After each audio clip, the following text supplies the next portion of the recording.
पहलवान सास। मधु की शादी के कुछ सालों में ही उसके पति की मृत्यु हो जाती है, जिसके बाद उसके ऊपर सास की जिम्मेदारी आ जाती है और वो अब अपनी सास के साथ घर में अकेली रहती है। मम्मी, नाश्ता बना दिया है, टाइम से खा लेना। दोपहर का खाना शीला आकर बना देगी। मैं ऑफिस जा रही हूँ। अरे क्यों उस टेप रिकॉर्डर पर पैसे खर्चा करती हो? इतना काम मैं खुद भी कर सकती हूँ। हाँ हाँ बिल्कुल। आधे समय तो जोड़ों के दर्द की दवाई खाती हो और फिर काम करने की बात करती हो। दवाई खाती हो तो क्या, मैं अभी भी अकेली 10 पर भारी हूँ। हाँ हाँ मैंने मान लिया। मधु घर से चली जाती है, जिसके बाद सास नाश्ता कर दवाई लेकर टीवी देखने बैठ जाती है। दोपहर को शीला घर आती है। अरे क्यों माँ जी, आज किस बात से मेरी नौकरी बची? अरे चल, ज्यादा बक मत कर, काम कर अपना। शीला खाना बनाने लगती है और सास वहीं पास में बैठ जाती है। माँ जी, मैं तो हमेशा ही बोलती हूँ दीदी की दूसरी शादी करा दो। कब तक आप दो औरतें घर में अकेली रहोगी? आजकल माहौल भी बहुत खराब है और फिर दीदी की उम्र भी तो निकली जा रही है ना। तेरा नाम टेप रिकॉर्डर सही रखा है मैंने। तेरी एक ही बात को रिपीट मोड पर चलाने से वो पूरी नहीं हो जाएगी, इसलिए मेरी बहू से ज्यादा खाना बनाने पर ध्यान दे, नहीं तो कहीं वो भी तुझसे मुंह ना फेर ले और नौकरी चली जाए। क्या माँ जी, आप भी हमेशा मेरी नौकरी के पीछे ही पड़ी रहती हो।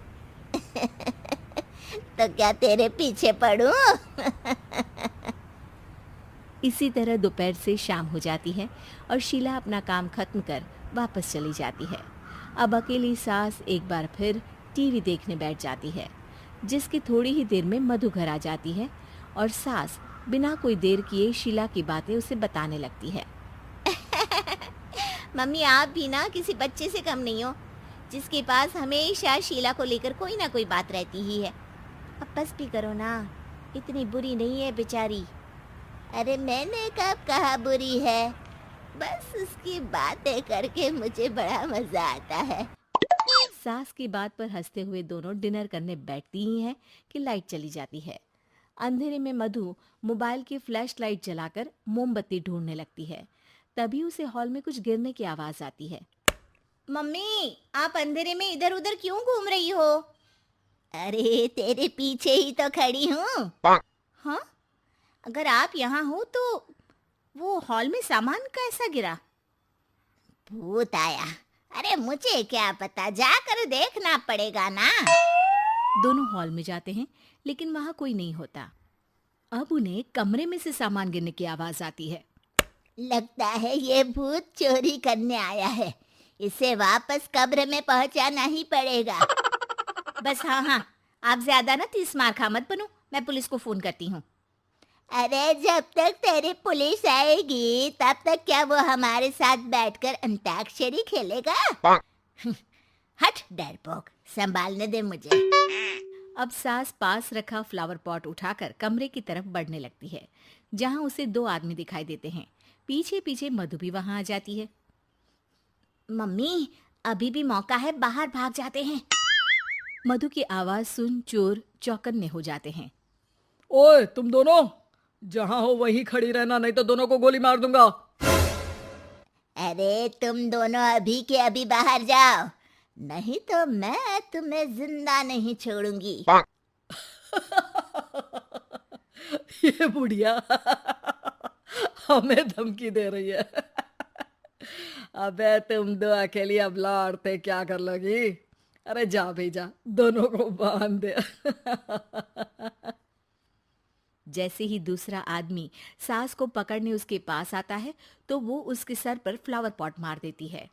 उसके सर से खून बहने लगता है, जिसे देख दूसरा आदमी गन निकालकर हवा में गोली चला देता है, जिससे बचते हुए दोनों सास बहू वहां से भाग जाती हैं।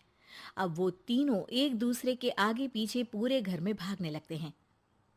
मम्मी, आपने तो सच में उसे मार दिया। तो मजाक में कौन मारता है? और अभी तुम मेरे साथ ही रहना, नहीं तो पक्का मारी जाओगी। ये औरतों को कमजोर समझता है ना।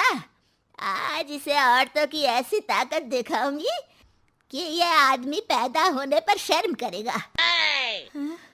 ये अचानक आपके अंदर झांसी की रानी कहाँ से जाग गई? वैसे तो हमेशा जोड़ों में दर्द बोलती रहती हो।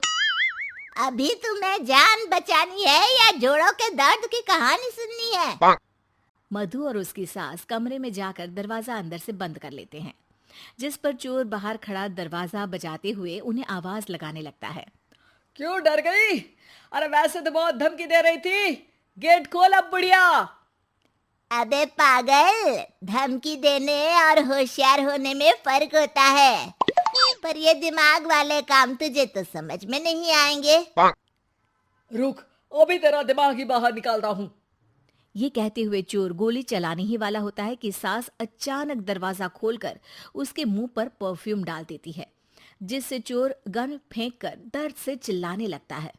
मम्मी, अरे बहुत दर्द हो रहा है, कोई बचाओ, इसे हटाओ प्लीज, मैं किसी को कुछ नहीं करूंगा।